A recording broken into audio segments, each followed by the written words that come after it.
Prisons are often seen as some of the scariest and most dangerous places in the world. Regardless, many teens have been sentenced to prison over the years for committing crimes many of us could never even imagine. Here are the 10 longest prison sentences ever given to teens. But before we get started, be sure to hit that like button and stick around for number 1. Adrian Sawyer, a teenager from Washington, pleaded guilty to taking the life of his friend in July of 2018. Adrian was just 16 years old at the time of the attack, which had allegedly escalated after he and a friend of his had been in an argument. A machete was later recovered from the crime scene. The victim's mother later spoke up in court, stating that her 15-year-old son was only a week away from his 16th birthday. The mother pleaded with the jury and judge, requesting that Adrian be locked away for life. The judge reached out to Adrian for a comment, asking if he would like to reply to the mother's pleas. Adrian simply replied, "I'm all right." He was then promptly sentenced to 20 years to life in prison and is not expected to ever make parole. He currently resides in a prison cell in New York. John R. Freeman was referred to as a disgusting animal after he took the life of a 5-year-old girl while she was visiting her great-grandparents near Niagara Falls. The boy was sentenced to a total of 22 years, which was the absolute maximum punishment the judge could give.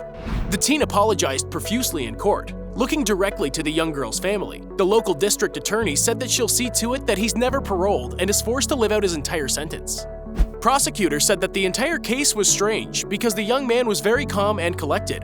Though when he spoke of how he took the young girl's life with his bare hands, his demeanor changed and he grew dark and cold toward them. After taking the girl's life, John woke up one of his friends to tell him what he had done.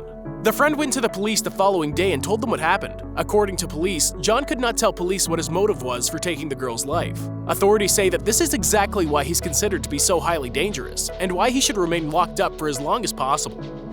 A 14-year-old boy named Antonio Barbeau was convicted of taking the life of his 78-year-old great-grandmother with a hatchet and was seen breaking down in court during his sentencing. He was sentenced to a minimum of 36 years in prison, though officials say that it's unlikely he'll ever be released. The young man spoke up in court, attempting to read an apology letter to his family, but couldn't hold back tears. He then passed the letter off to his attorney, though the attorney began sobbing as well. The boy was accompanied by his friend Nathan. The grandmother had allegedly invited the boys into her home, and when she turned her back, Antonio hit her in the head with a hatchet. He then ran to the bathroom because he wasn't feeling well, and when he came back in the room, his friend had begun attacking the woman as well. The boy's friend was also convicted for the attack and faces 20 years to life. According to reports, after taking the woman's life, the two stole her car. They also visited a nearby pizza shop before going home to face what they had done.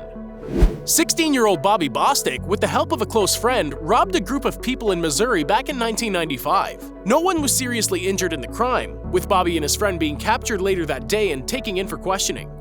Both of the boys were offered a plea deal that would see them receiving a sentence of no more than 30 years behind bars. The friend accepted this offer, though Bobby refused and wanted to take the matter to court.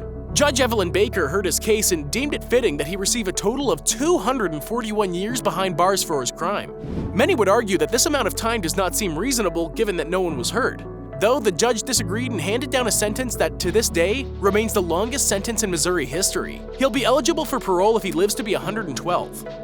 Jesse Pomeroy was once called the youngest serial criminal in history. He's known to have savagely attacked numerous young boys in his local area, with the crimes following him after he and his family moved to a different area. He was eventually arrested for the crimes and sent to trial. Several of his victims were left with permanent scars as a result of the attack, with one of his victims losing her life. Jesse was tried and convicted, with the judge handing down a disturbing punishment, the death penalty.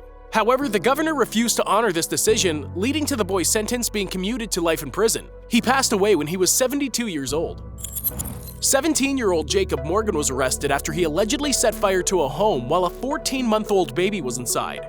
He was charged with abuse in addition to the charges against the child's life. He pleaded guilty in court and was given 10 years for unlawful conduct, 15 years for setting the fire, and 5 years for the allegedly unintentional taking of the child's life. According to Jacob's parents, all he ever wanted was a brother, with his parents insisting that the fire was a complete accident. According to his stepfather, none of the family would have attended his court proceedings if they believed that there was any chance he was guilty. His mother recalled the time when he phoned her at work, sobbing and screaming because one of his newborn kittens was sick, and he feared it would die. She said she refused to let any prosecutor or law official look her in the eye and say that her son is capable of taking another person's life, let alone a defenseless child. Investigators largely seem to have agreed that both the fire and the loss of life was a complete mistake, though Jacob was sentenced to prison regardless. He's expected to serve about 20 years before being eligible for early release or parole.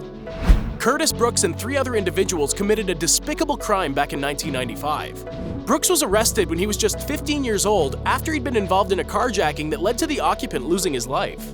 While Curtis was heavily involved in the crime, he was not the one that claimed the victim's life. However, he was still given a life sentence with no possibility of parole as a result of his involvement. This was one of the harshest sentences ever given to a teenager at the time.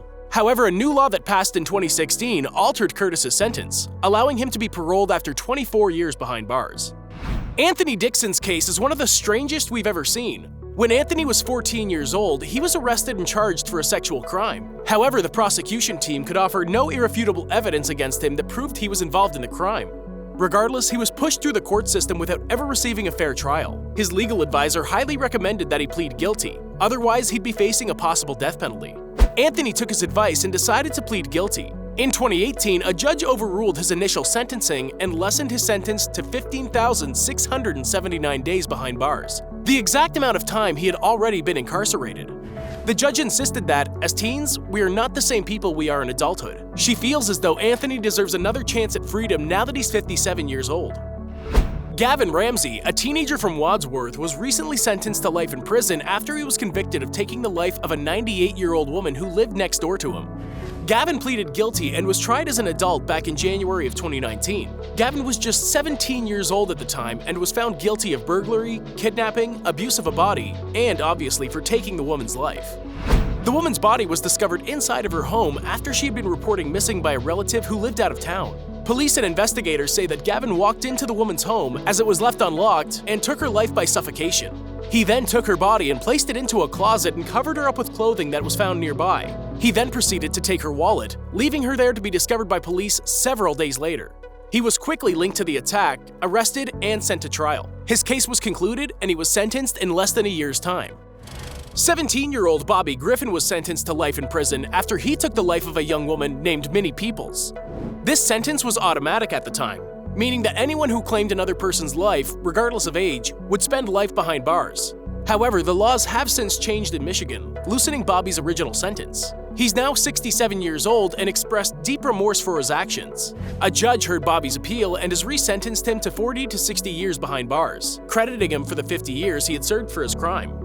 This made him immediately eligible for parole. He was granted parole in June of 2018, approximately 1 year after his resentencing.